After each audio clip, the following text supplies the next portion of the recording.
Hello and welcome back to another TopBizGuides tutorial. In this video, I'm going to be covering how you can use tools in the job schedule in order to make your life easier and more efficient when scheduling. Now, I've already covered the basics of job schedule in a previous video, so make sure to check that out if you haven't already. So what we'll do is we'll first access the schedule over here on our left sidebar. And then we'll see tools appear over here with this little wrench icon on the top right of the screen. We'll start from the top and we'll work our way down to the bottom. Adding an event. An event can be used in order to communicate information on a specific day of the schedule.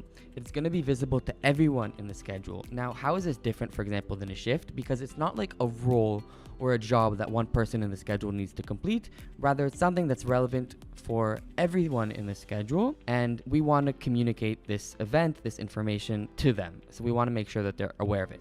So for example, it could be a meeting. So let's go ahead and add that. We'll add the event. It'll let us know that the event was added successfully, and then we'll see it at the top. Now, just like I covered in our past meeting, if we want to edit it, we can click on it and it'll allow it to edit. And if I want to duplicate, I can hover over it and click this plus icon, and then it will allow me to duplicate the event because I can add multiple events per day if I want to. Great, let's move on. A time off blackout. Now, why would I want to add a time off blackout? Let's say, for example, I know that a certain week is going to be busy, or it could be really a variety of reasons, but pretty much I don't want employees to be able to request time off during a certain period. So for example, you'll pick the start day and end day. So let's say I don't want them for these 2 days. I don't want them to request time off.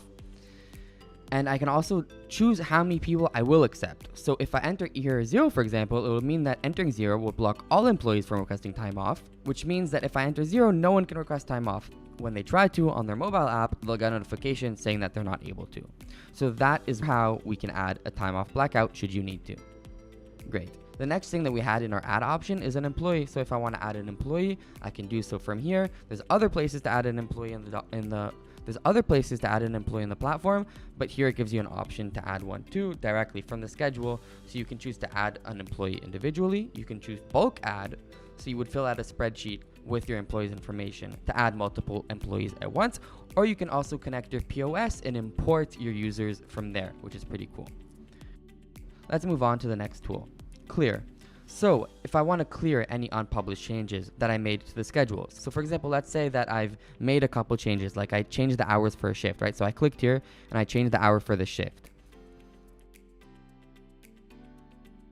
Okay, so I haven't yet published, but then I realized, wait, I made a mistake here. I actually don't want to do this anymore. So I can go to tools and I can clear any unpublished changes.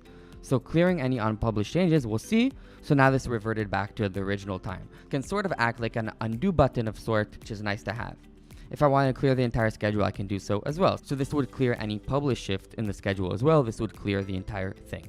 If I want to sort, I can sort. So for example, sort by first name, sort by last name, or custom sort, which will allow me to drag and drop and then sort of play around with the order that I want my employees to appear over here on the left.